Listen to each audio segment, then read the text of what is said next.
Hello and welcome to another episode of India and नमस्कार और Global India and Left. Global left If के you are एक new और to the episode में show, आपका please स्वागत है। smash the अगर आप इस शो में subscribe नए हैं button. तो Also कृपया सब्सक्राइब consider बटन दबाना न becoming a भूलें। YouTube साथ ही member, आप a YouTube मेंबर patron, बनने, or donate पैट्रन small बनने या amount विवरण depending बॉक्स में on the दिए गए लिंक link के in the माध्यम से description थोड़ी सी राशि box. दान करने पर भी Let me विचार कर सकते welcome हैं। our guest अब मैं आज tonight, रात के हमारे अतिथि Professor professor Mohammad Mohammad Marandi का Marandi. स्वागत करना चाहूँगा। Professor number professor Marandi Iran के तेहरान विश्वविद्यालय में पढ़ाते हैं। प्रोफेसर मरांदी, इंडिया एंड बार फिर स्वागत है। Professor Marandi, welcome back to India and Global Left. मुझे इसे कहते करने चाहिए central central board 10 brind. I wanted to start by asking मैं आपसे ये you, पूछकर शुरुआत what करना is चाहता a था, correct ईरान में जो framework to घटनाएं हुई हैं understand उन्हें समझने the के लिए सही events ढांचा that क्या have है। happened एक in ओर Iran. शांतिपूर्ण प्रदर्शनों की कहानी There है is the और दूसरी narrative ओर of ईरानी सरकार समर्थक ये peaceful कथा है कि ये विदेशी ताकतों there द्वारा is, प्रायोजित the दंगे हैं। pro-Iranian क्या इन दोनों में से government कोई भी narrative दृष्टिकोण of, वास्तविकता को पूरी foreign-backed तरह riots. दर्शाता है? आप ईरान में जो कुछ हो रहा है उसे कैसे वर्णित करेंगे? How do you describe what's going on in Iran? Well, first and foremost, I think we should always keep in देखिए, mind सबसे पहले और सबसे महत्वपूर्ण बात यह है कि हमें हमेशा ये ध्यान में रखना चाहिए कि वही लोग जो पिछले 2 सालों से गाजा में हो रहे नरसंहार से इनकार करने की कोशिश कर रहे हैं, अब ये दावा कर रहे हैं कि ईरान में ये सिर्फ शांतिपूर्ण प्रदर्शनकारी हैं और सरकार सड़कों पर शांतिपूर्ण प्रदर्शनकारियों की हत्या कर रही है। इसलिए अगर गाजा के बाद भी किसी को पश्चिमी मीडिया पर भरोसा है तो मुझे लगता है कि वे अब सुधरने योग्य नहीं हैं। हम उन्हें वास्तविकता से जगा नहीं सकते, उनकी आंखें बंद ही रहेंगी। लेकिन सच्चाई यह है कि ये वास्तव में पश्चिम समर्थित आतंकवादी और दंगाई हैं, जिन्होंने अलग अलग शहरों की सड़कों पर कत्लेआम मचाया है। जहां जहां ये गए हैं वहां हत्या और विनाश हुआ है या हुआ करता था, क्योंकि अब दंगे और आतंक समाप्त हो चुके हैं। because the riots and the terror has ended. It ended on Friday last week, on the 9th. ये पिछले सप्ताह शुक्रवार 9 जनवरी को समाप्त हुआ। तो मूल रूप से गुरुवार और शुक्रवार को बहुत अधिक लूटपाट, हत्याएं और व्यापक विनाश हुआ। हालांकि ये वास्तव में इससे पहले शुरू हुआ था, जब ईरानी मुद्रा में अचानक गिरावट आई, जो लगभग 30 से 40% तक गिर गई। बाद में पता चला कि यह विदेश से की गई एक हेराफेरी थी। अमेरिकन लोग अमीरात, उत्तरी इराक और जाहिर तौर पर अफगानिस्तान तक का इस्तेमाल कर रहे थे ताकि ईरानी मुद्रा पर दबाव डाला जा सके। उसके बाद तेहरान में छोटे पैमाने पर प्रदर्शन हुए और ये प्रदर्शन शांतिपूर्वक संपन्न हुए। शायद 1000-3000 लोग, मुझे ठीक नहीं पता, लेकिन संख्या कम थी। पुलिस की कोई बदसलूकी नहीं हुई और कोई गिरफ्तारी नहीं हुई। सरकार ने कहा कि लोगों और विरोध करने का अधिकार है, क्योंकि मुद्रा की स्थिति व्यापार के लिए खतरनाक थी।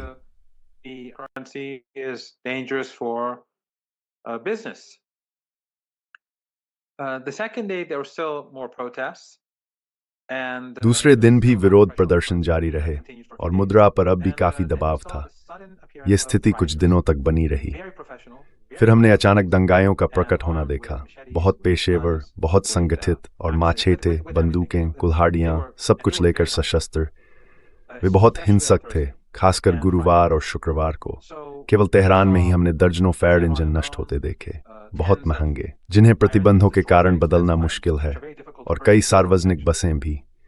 इन दंगाइयों द्वारा लोगों पर गोलीबारी की जा रही थी, कई पुलिसकर्मी मारे गए। इसकी फुटेज धीरे धीरे पुलिस और खुफिया एजेंसियों से सामने आ रही है।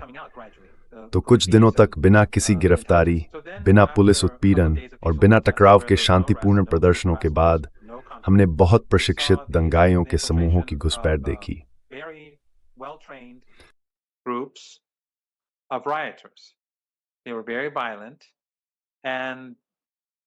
वे बहुत हिंसक थे और हिंसा पिछले गुरुवार और शुक्रवार यानी 8 और 9 जनवरी को चरम पर थी। पश्चिम में एक विशाल फारसी भाषा मीडिया तंत्र है। ईरान के खिलाफ फारसी मीडिया पर अरबों डॉलर खर्च किए जाते हैं और वे इन दंगों को भड़काने में लगे हुए थे। वे दंगों का समर्थन कर रहे थे और गलत जानकारी फैला रहे थे। दंगाई बहुत आक्रामक हो गए। उन्होंने बैंकों और क्लिनिकों को जलाना शुरू कर दिया। एक क्लिनिक में उन्होंने एक युवा नर्स को जिंदा जला दिया। वह फंस गई और ऊपर की मंजिल पर चली गई, लेकिन आग वहां तक पहुंच गई और उसने उसे जिंदा जला दिया। उन्होंने कई स्कूलों और शैक्षणिक केंद्रों को जला दिया, सिर्फ 2 दिनों में 2 फैसद को। सचमुच उन्होंने कई मस्जिदों को भी जला दिया।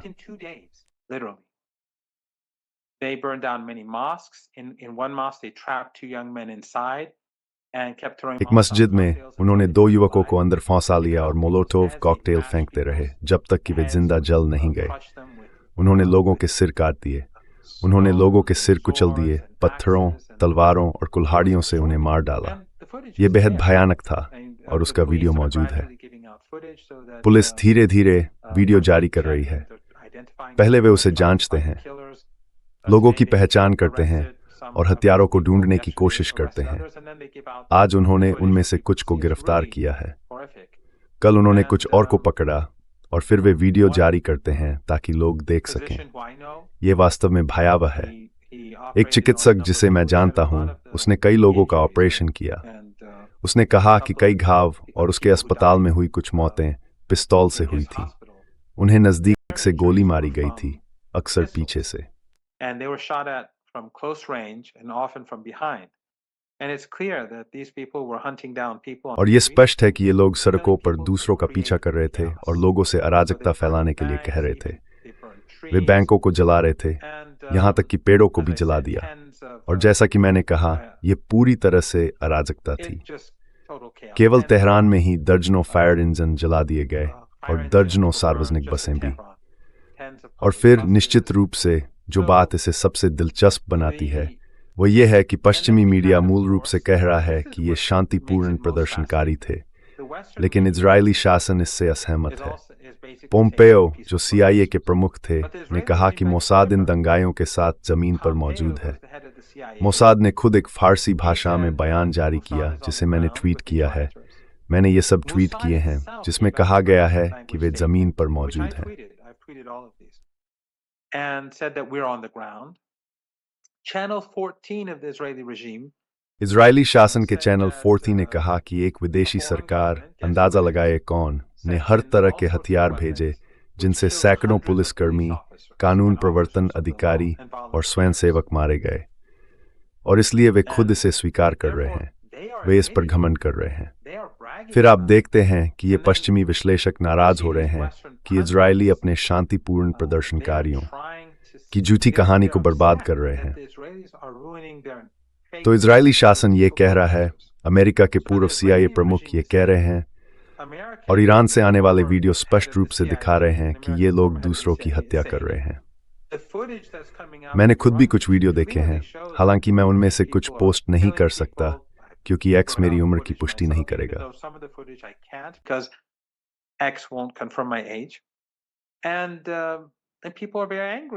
लोग बहुत गुस्से और आक्रोश में हैं, और हमें कैसे पता है कि वे आक्रोशित हैं? क्योंकि रविवार को हमारे पास बड़े पैमाने पर प्रदर्शन हुए थे। पिछले रविवार, एक हफ्ता पहले, देश भर में दंगाइयों के खिलाफ और इस्लामी गणराज्य, संविधान और राज्य संस्थानों के समर्थन में तेहरान में लगभग 2.3 से 3 मिलियन लोग थे। वहां पहुंचने में ही मुझे कुछ घंटे लग गए और वापस आने में भी कुछ घंटे लगे। और जब मैं रैली के बाद लौट रहा था, तभी लोग वहां पहुंचने की कोशिश कर रहे थे। और सोचिए, इन लोगों में से बहुत से लोग कामकाजी वर्ग से हैं। वे प्रतिबंधों और पश्चिम द्वारा लगाए के कारण अपनी आजीविका चलाने के लिए संघर्ष कर रहे हैं, लेकिन फिर भी वे आए। Because of the hardship that the West imposes, but they came anyway. They used up half a day of theirs to make a political. उन्होंने अपना आधा दिन एक राजनीतिक बयान देने में लगा दिया, और ये सिर्फ तेहरान तक सीमित नहीं था। देश के हर शहर में अपनी स्वतंत्र रैली हुई। कोई तेहरान नहीं आया। उन्होंने हर जगह वही रैलियां आयोजित की, और जिन जगहों पर बड़े दंगे हुए थे, वहां रैलियां और भी बड़ी थी। संख्या असाधारण थी, लाखों लोग सड़कों पर उतर आए थे। लेकिन ये सब कुछ पश्चिमी मीडिया और विश्लेषक छिपा रहे हैं। और मुझे लगता है कि ये बिल्कुल स्पष्ट है कि पूरी मुद्रा हेरफेर तब हुई जब नेतन्याहू वाशिंगटन गए थे, है ना?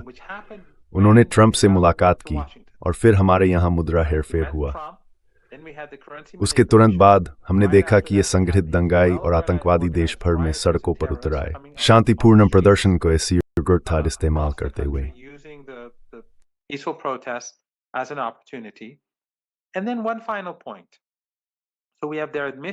और फिर एक आखिरी बात, हमारे पास उनके स्वीकारोक्ति बयान है और हमारे पास फुटेज भी है।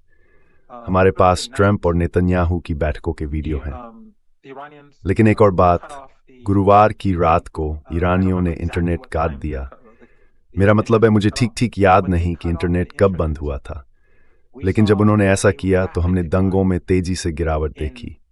और शुक्रवार को, भले ही वे बहुत हिंसक थे, शायद गुरुवार की रात से भी ज्यादा हिंसक, उनकी संख्या कम थी। और फिर शनिवार को पूरा मामला बिखर गया। तो पिछले शनिवार से, यानी अब लगभग 10 दिन हो गए हैं, सब शांत है। शनिवार को शायद देश भर में यहाँ वहाँ कुछ छोटी सभाएं हुई हों, लेकिन कोई बड़ी हिंसा या कुछ और नहीं हुआ।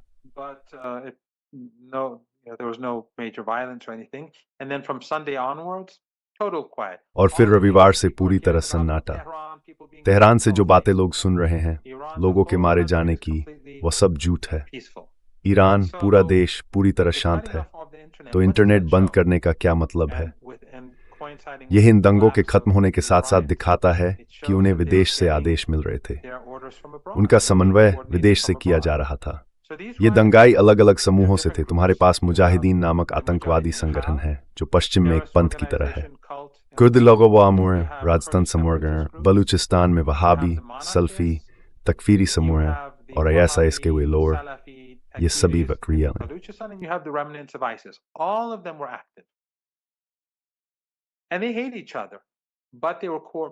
और वे एक दूसरे से नफरत करते थे, लेकिन उन्हें विदेश से समन्वित किया जा रहा था। फिर यह अचानक पतन मूल रूप से इस बात का संकेत था कि विदेश में बैठे लोग अब उन्हें यह नहीं बता सकते थे कि क्या करना है।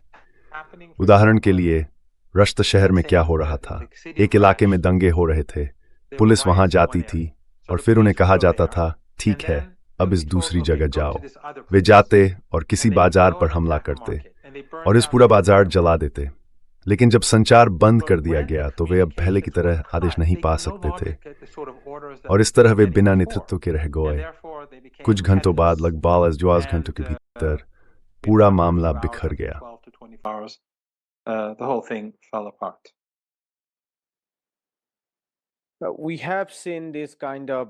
हमने हाल ही में पश्चिम की ओर से इस तरह के अस्थिरता फैलाने वाले प्रयास अन्य जगहों पर भी देखे हैं, कई देशों में, अलग अलग रूपों में, लेकिन सभी पश्चिमी साम्राज्यवाद से जुड़े हुए हैं। श्रीलंका एक ऐसा मामला था जहां उन पर नवउदारवादी आर्थिक नीतियां थोपी गईं और निजी हनदाताओं द्वारा पूंजी पलायन के साथ मिलकर ये एक मुद्रा संकट में बदल गया। इसके परिणामस्वरूप विरोध प्रदर्शन हुए, जिन्हें फिर राजनीतिक उद्देश्यों के लिए इस्तेमाल किया गया, श्रीलंका को ब्रिक्स और विशेष रूप से चीन से दूर करने के लिए। हमने इसी तरह की चीजें बांग्लादेश में देखी हैं और हाल ही में वेनेजुएला में, जहां राष्ट्रपति निकोलस मादुरो का सीधा अपहरण किया गया। व्यापक परिप्रेक्ष्य में, जब कई लोग ये तर्क देते हैं कि अमेरिकी साम्राज्य पतन की ओर है, खासकर जब इसे चीन के दृष्टिकोण से देखा जाए, तो ईरान के दृष्टिकोण से अमेरिकी साम्राज्य कैसा दिखता है और वह इस क्षेत्र में क्या कर रहा है।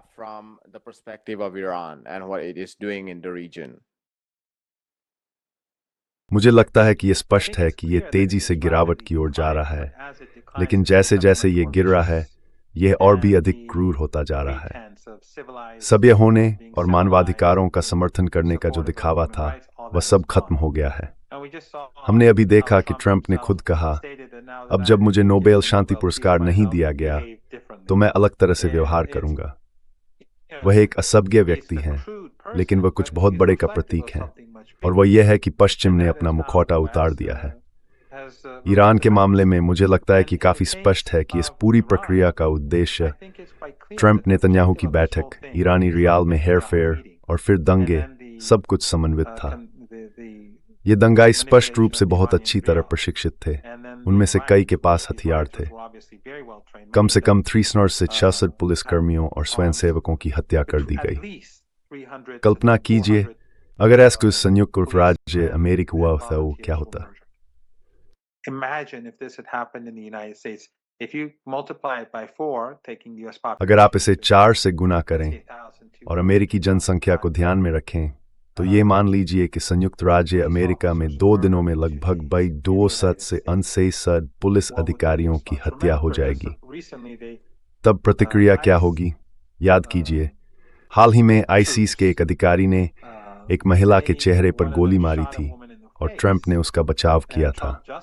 उनके समर्थकों ने भी कहा कि वह पर्याप्त तेजी से दाईं ओर नहीं मुड़ी थी। लेकिन ईरान में उन्होंने 300 से 66 कानून प्रवर्तन अधिकारियों की हत्या की और कई निर्दोष लोगों को भी मार डाला। जैसा कि मैंने कहा, उन्होंने एक नर्स को जिंदा जला दिया, लोगों के सिर काट दिए। मेरा मानना है कि यह देश में अराजकता फैलाने के लिए किया गया था ताकि युद्ध को उचित ठहराया जा सके। तो नेतन्याहू, ट्रंप, नवरूढ़िवादी और जायनिस्ट ईरान में अराजकता पैदा करना चाहते थे ताकि देश को अस्थिर किया जा सके और फिर उसी के आधार पर युद्ध को जायज ठहराया जा सके। to destabilize the country, and then that would justify war.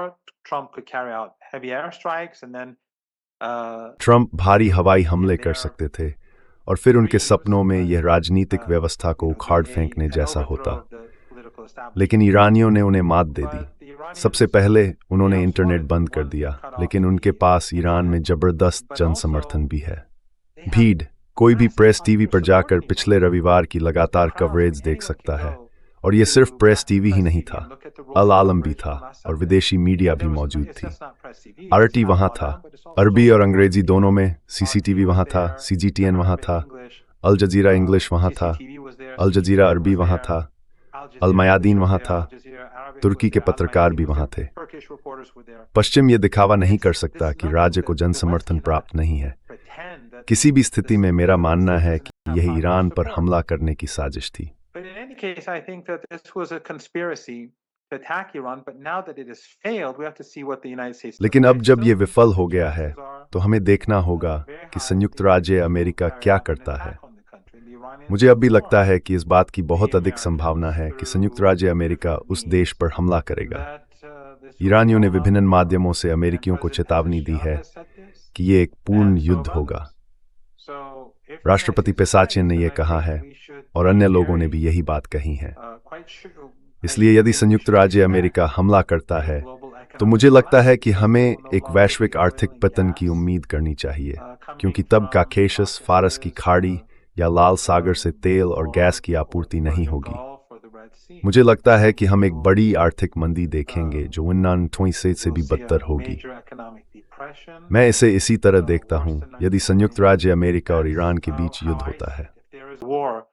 Between the United States and Iran. And do you see what आप किन किन प्रकार के हमलों की कल्पना कर सकते हैं? क्या आपको लगता है कि ये वेनेजुएला में देखे गए अपहरणों के साथ एक बड़े पैमाने पर बमबारी जैसा होगा, या फिर पश्चिम एशिया में इजरायली अमेरिकी शासन द्वारा चलाए जा रहे हत्या अभियान जैसा? हमले के कौन कौन से रूप हो सकते हैं, या क्या ये एक पूर्ण सैन्य आक्रमण होगा? इस पर आपके क्या विचार हैं?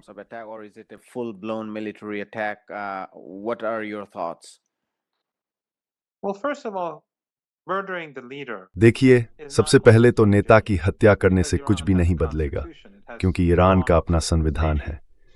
उसके पास मजबूत राज्य संरचनाएं हैं और उसे जनता का समर्थन भी प्राप्त है। चाहे पश्चिम इसे स्वीकार करे या न करे, अगर वे हमला करते हैं तो जल्द ही उन्हें इसका एहसास हो जाएगा। और ईरान के पूरे क्षेत्र में सहयोगी हैं, खासकर इराक में। हमने हाल के चुनावों में देखा कि ईरान के सहयोगी जीते हैं।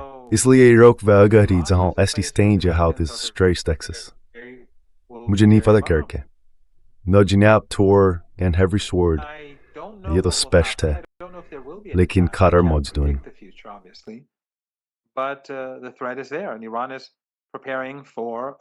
और ईरान एक पूर्ण पैमाने के युद्ध की तैयारी कर रहा है, क्योंकि यही उसे रोकने का सबसे अच्छा तरीका है। ईरान युद्ध नहीं चाहता, लेकिन याद रखिए, यह सब पश्चिम ने शुरू किया है। ईरान और पश्चिम के बीच की पूरी समस्या के 2 मुख्य कारण हैं। पहला, यह कि ईरान स्वतंत्र है। यह दुनिया के उन कुछ देशों में से एक है, अगर एकमात्र नहीं, जो वास्तव में और दृढ़ता से स्वतंत्र है। और दूसरा, ईरान फिलिस्तीनी लोगों का समर्थन करता है और अपने संविधान तथा राज्य की विचारधारा के अनुसार दुनिया भर के लोगों के खिलाफ होने वाले युद्धों का विरोध करता है। यही कारण है कि ईरान वेनेजुएला, क्यूबा, दक्षिणी अफ्रीका के प्रतिरोध आंदोलनों और निश्चित रूप से फिलिस्तीन का समर्थन करता है, और यही ईरान का असली पाप है।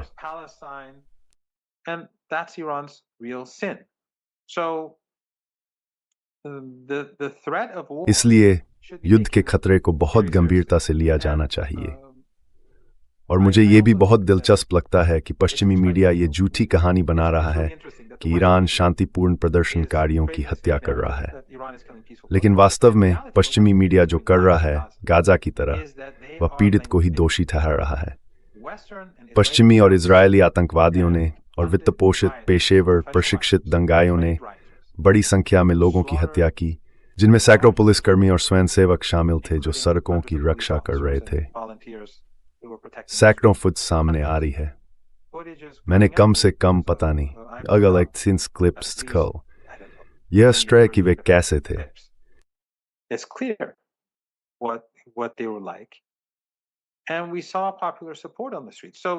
और हमारा सच्चे पमन समर्थन को यह बस यह दिखाता है कि मिनेत्सुर साम्राज्य तोड़ वजनूर हमें इस न्याय नजरअंदाज करने से वैश्विक दर्शनी तमश्मी जोशरबिस इंफोन्ड with वेनेजुएला, फिलिस्तीन, ईरान, तिमोन या कल क्यूबा या यमन या कोई और जगह, पश्चिमी मीडिया वही करेगा जो संयुक्त राज्य अमेरिका और पश्चिम के कुलीन वर्ग चाहते हैं। इसलिए ईरान इस बात की ज्यादा परवाह नहीं करेगा कि पश्चिमी मीडिया देश के बारे में क्या कहता है। वे युद्ध की तैयारी कर रहे हैं और उन्होंने संयुक्त राज्य अमेरिका, उसके सहयोगियों और उन लोगों को चेतावनी दी है जिन्होंने इसमें उसके साथ सहयोग किया है, जिनमें जाहिर तौर पर MI6 भी शामिल है, जो इसमें गसाई से शामिल था।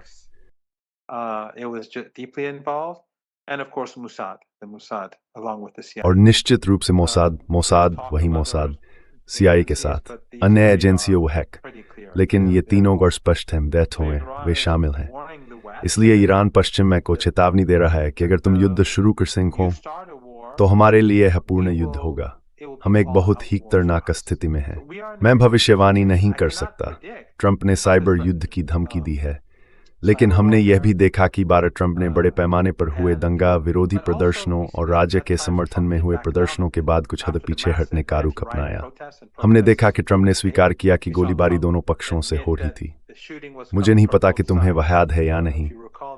और हालांकि पश्चिमी मीडिया फिर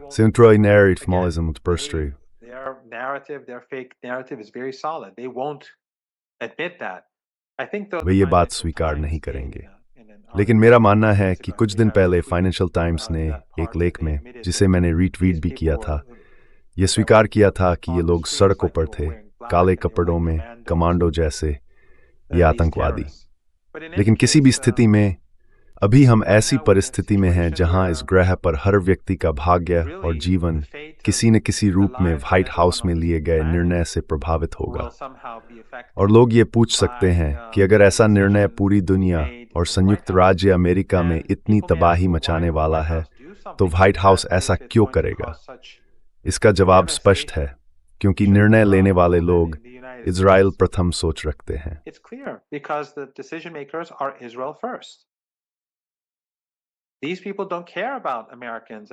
इन लोगों को अमेरिकियों या अमेरिकी जनता की परवाह नहीं है। उन्हें यूरोपियनों की भी परवाह नहीं है। उन्हें किसी की परवाह नहीं है। उन्हें केवल इजरायली शासन की परवाह है। इसलिए जब तक उस शासन के हित पूरे होते हैं, तब तक बाकी सबका तबाह होना उन्हें मंजूर है। मुझे नहीं लगता कि ये उनके हितों की सेवा करेगा, क्योंकि वैश्विक अर्थव्यवस्था के पतन के ऐसे परिणाम होंगे जो उनके लिए भी विनाशकारी होंगे। उनके समर्थक भी तबाह हो जाएंगे और दुनिया इस युद्ध के लिए संयुक्त राज्य अमेरिका को दोष देगी। और यह तबाही, फिर से कहूं, यह ईरान द्वारा कुछ ठिकानों पर बमबारी करने जैसी बात नहीं होगी। यह तबाही तेल और गैस की आपूर्ति के अंत के रूप में होगी, जो पश्चिम एशिया और काकेशस से दुनिया के बाजारों तक पहुंचती है।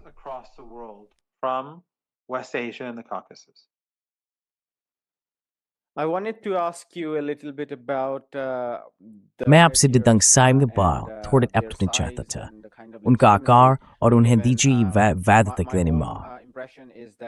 मेरा अपना आकलन कहरी इस महीने में ईरान वेनेजुएला से चुनावी रिकॉर्ड के आधार पर मेरा मानना है कि वेनेजुएला में विपक्ष कहीं बड़ा है। चाविस्टा मादुरिस्मो पक्ष में थोड़ा अधिक 55% और जिन्होंने वोट दिया उनमें विपक्ष थोड़ा कम 50%। मुझे लगता है कि ईरान में जिस विपक्ष को अमेरिका और पश्चिमी देश प्रभावित करने की कोशिश कर रहे हैं वह छोटा है। आपने एमके टेक पीवी समूहों ISIS आदि का जिक्र किया था।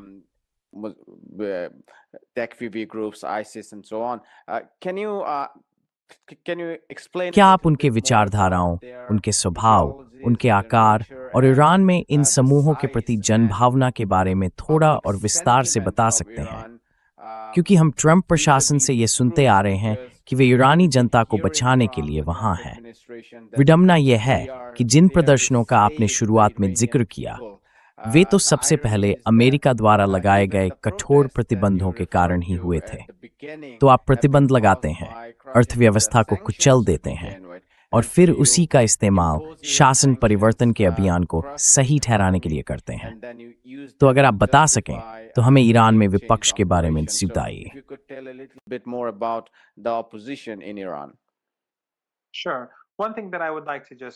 सवाल का जवाब देने से पहले मैं एक बात जोड़ना चाहूंगा कि वेनेजुएला में, क्योंकि मैं वहां कुछ बार जा चुका हूं और अपने दोस्तों से लगातार संपर्क में रहता हूं, सरकार के कई पूर्व विरोधी अब उसका समर्थन करते हैं क्योंकि वे अमेरिकी व्यवहार से बेहद नाराज हैं। तो अब ये सिर्फ आधा या थोड़ा अधिक आधा नहीं रह गया है। देश बड़े पैमाने पर संयुक्त राज्य अमेरिका के खिलाफ एकजुट है। ईरान के मामले में ये काफी स्पष्ट है कि इन समूहों को समर्थन क्यों नहीं मिलता। सबसे पहले ईरान में हमारे पास कई राजनीतिक दल हैं और वहां एक व्यापक प्रतिस्पर्धी राजनीतिक माहौल है। इस समय श्री पेजेशकियन एक खेमे से जुड़े हुए हैं और उनसे पहले राष्ट्रपति रईसी दूसरे खेमे से जुड़े हुए थे। President Raisi was affiliated to another camp. Both are somewhat centrist, but they're from different camps. So in Iran, दोनों कुछ हद तक दिमागी हैं, लेकिन वे अलग-अलग खेमों से आते हैं। तो ईरान में वार में एक व्यापक राजनीतिक माहौल है, जो लोगों को बहुत अलग-अलग विकल्प चुनने की अनुमति देता है। ऐसे विकल्प जो इस बात पर गंभीर प्रभाव डालते हैं कि देश कैसे चलाया जाता है। और फिर हमें यह देखना होगा कि पश्चिम किन लोगों का समर्थन कर रहा है। एमी के नाम कपंथीनी सरजी के दशक की शुरुआत में उन्होंने एक सशस्त्र विद्रोह शुरू किया था। फिर वे इराक चले गए और अपने ही देश के खिलाफ सद्दाम हुसैन के लिए लड़े। क्या इससे वे ईरानी जनता के बीच लोकप्रिय हो जाएंगे? अपने ही देश के खिलाफ उस विया जिसने उस पर आक्रमण किया था सद्दाम हुसैन का, तो उनकी कोई राजतर समर्थक हैं, शाह का बेटा, एक प्लेबॉय जो बहुत बुद्धिमान नहीं है। Who is not very smart. He has serious family problems, which I don't want to talk about. उसके गंभीर पारिवारिक समस्याएं हैं जिनके बारे में मैं बात नहीं करना चाहता। उसके पिता संयुक्त राज्य अमेरिका के अधीन थे और उसके दादा भी, दोनों ही बहुत क्रूर थे। वह लगभग आधी सदी से ईरान नहीं गया है और वह, आप जानते हैं, फिलिस्तीन गया था और फिर आप जानते हैं मूल रूप से तेल अवीव गया। क्या इससे उसे ईरान में कोई विश्वसनीयता मिलेगी? फिर वहां ISIS के अवशेष हैं और ये कुर्द आतंकवादी हैं जो उत्तरी इराक में आधारित हैं, जिन्हें संयुक्त राज्य अमेरिका और इजरायली शासन द्वारा वित्त पोषित किया गया है और जो उनके साथ मिलकर काम कर रहे हैं। यही वे ताकतें हैं जिनका उपयोग दंगों के लिए किया गया है। क्या कोई वास्तव में मानता है कि इन समूहों में से किसी के पास ईरानियों की नज़र में कोई विश्वसनीयता या वैधता है? Believe that any of these groups will have any credibility or legitimacy in the eyes of Iranians? Of course not. But that is the problem. बिल्कुल नहीं, लेकिन यही तो साम्राज्य की समस्या है। साम्राज्य कभी भी किसी स्वतंत्र व्यक्ति को नियंत्रित नहीं कर सकता, किसी ऐसे व्यक्ति को जो वास्तव में अपने देश की परवाह करता हो, और इसलिए वे भी किसी विदेशी शक्ति के औजार नहीं बन सकते। केवल वही लोग किसी विदेशी शक्ति के औजार बनने को तैयार होते हैं जिनकी अपने ही लोगों के बीच कोई विश्वसनीयता नहीं होती। ठीक वैसे ही जैसे इस साल की नोबेल शांति पुरस्कार विजेता, उनकी वेनेजुएला के लोगों के बीच कोई विश्वसनीयता नहीं, सिर्फ इसलिए क्योंकि वे अपने ही देश पर हवाई हमलों की वकालत कर रही थी।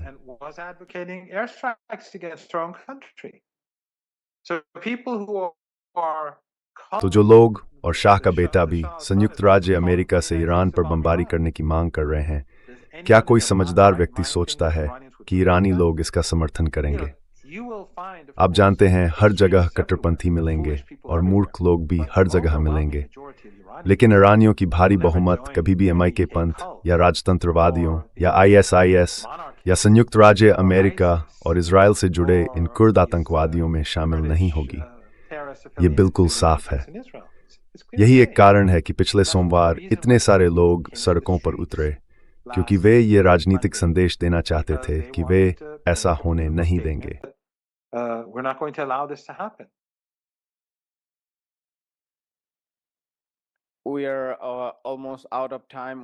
हमारे पास समय लगभग समाप्त हो गया है, तो एक त्वरित प्रश्न।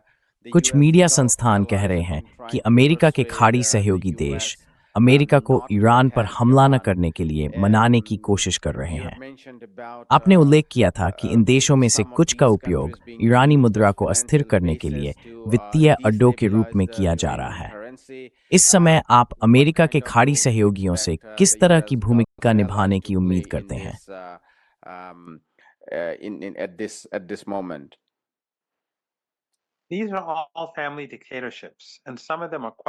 ये सभी पारिवारिक तानाशाहियां हैं और इनमें से कुछ तो काफी छोटी हैं। ये तेल और गैस पर बहुत अधिक निर्भर हैं। इन पारिवारिक तानाशाहियों में से कुछ में लाखों विदेशी रहते हैं। उदाहरण के लिए अमीरात में लगभग 10 लाख अमीराती पासपोर्ट धारक हैं और कई मिलियन विदेशी हैं।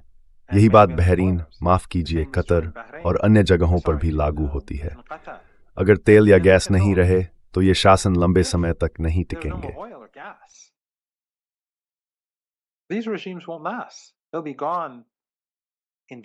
वे हमेशा के लिए चले जाएंगे, असल में कुछ ही दिनों में। वे शायद गैर अरब देश भी बन जाएं, क्योंकि वहां के अधिकांश लोग अरब प्रायद्वीप से नहीं हैं। तो ये स्पष्ट है कि वे सभी बहुत चिंतित हैं। वे युद्ध नहीं चाहते, क्योंकि वे जानते हैं कि ईरान पूरी तरह गंभीर है। यह अस्तित्व की लड़ाई होगी और ईरान कोई कसर नहीं छोड़ेगा।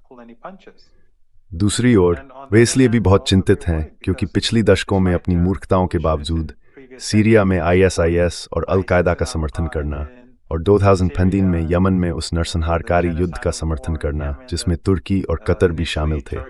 जब अमीरात, सऊदी अरब और कतर के बीच मतभेद उभरे तो कतर और तुर्की उनसे अलग हो गए।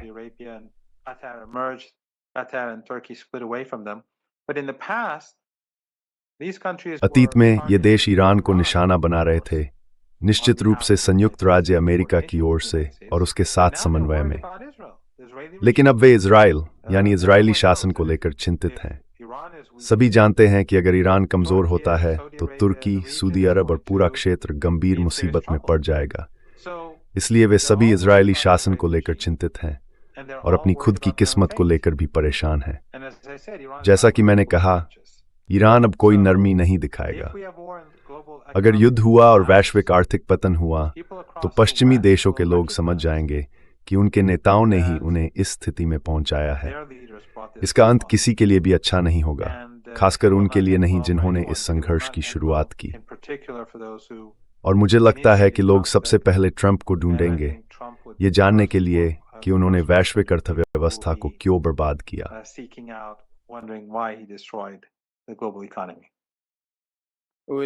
हम यहीं पर इसे समाप्त करेंगे। प्रोफेसर मरांदी, आप फेसिन बहुत बहुत धन्यवाद।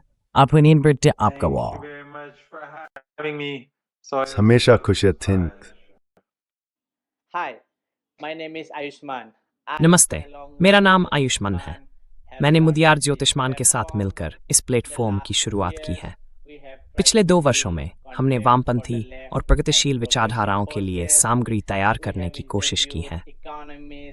अब तक हमने अर्थशास्त्रियों, इतिहासकारों, राजनीतिक विश्लेषकों और कार्यकर्ताओं का साक्षात्कार किया है। अगर आपको हमारी सामग्री पसंद आई है और आप चाहते हैं कि हम वामपंथ के लिए एक अभिलेखागार तैयार करें, तो मेरे पास आपके लिए 2 अनुरोध हैं। कृपया इस उद्देश्य के लिए दान करने पर विचार करें। लिंक नीचे विवरण में दिया गया है। और अगर आप दान नहीं कर सकते तो बुरा मत मानिए। आप हमेशा हमारे वीडियो को अपने साथियों के साथ लाइक और शेयर कर सकते हैं। अंत में सब्सक्राइब बटन दबाना न भूलें। forget to hit the subscribe button.